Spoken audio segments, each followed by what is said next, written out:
Arizona's new school choice bill is to education what the Grand Canyon is to natural beauty. Hello, I'm Steve Forbes, and this is What's Ahead, where you get the insights you need to better navigate these turbulent times. The Arizona legislature just passed an Education Reform Act that will herald a radical, astonishing change in American education. The legislation expands school choice to all the state's more than 1 million kids in K through 12, regardless of parental incomes or where the students are educated now. These education savings accounts, in Arizona they're formally called Empowerment Scholarship accounts, will be funded up to $7,000 each, money that can be used for tuition, curricular materials, and transportation. The public school monopoly is truly busted. The money can finance a child in a private school, a parochial school, or in some form of homeschooling. Parents can pick a school that they feel is right for their particular child. No more one-size-fits-all, no more children having their futures blighted because they resided in neighborhoods with lousy schools. This now means true competition in K through 12 schooling, which will incentivize lagging schools to get their acts together.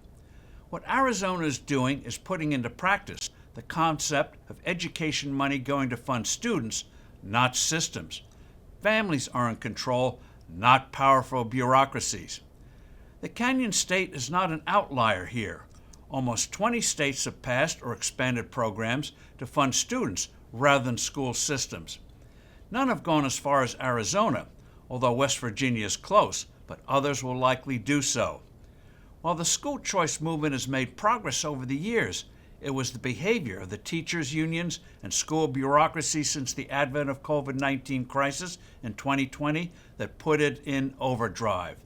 Parents were shocked and disgusted by what they learned about curriculums and political indoctrination. They were appalled by the arrogance of unions and local school boards when it came to school closings, where clearly the needs of the youngsters were blatantly and damagingly ignored. Kids of poor families were hurt the most in the schooling thereby lost because they couldn't afford alternatives, such as hiring tutors. The Arizona move will also see a flourishing in the way kids are educated. That state and others have experienced the rise of so-called pods or microschools, whereby parents band together and hire a teacher who educate a handful of kids in somebody's living room, a modern version of the old one-room schoolhouse. No surprise, education unions and their powerful allies are fighting back hard, but the winds are shifting. In Iowa, for example, most legislators targeted in primaries by Governor Kim Reynolds for resisting her education savings accounts bill were defeated. I'm Steve Forbes. Thanks for listening. Do send in your comments and suggestions. I look forward to being with you soon again.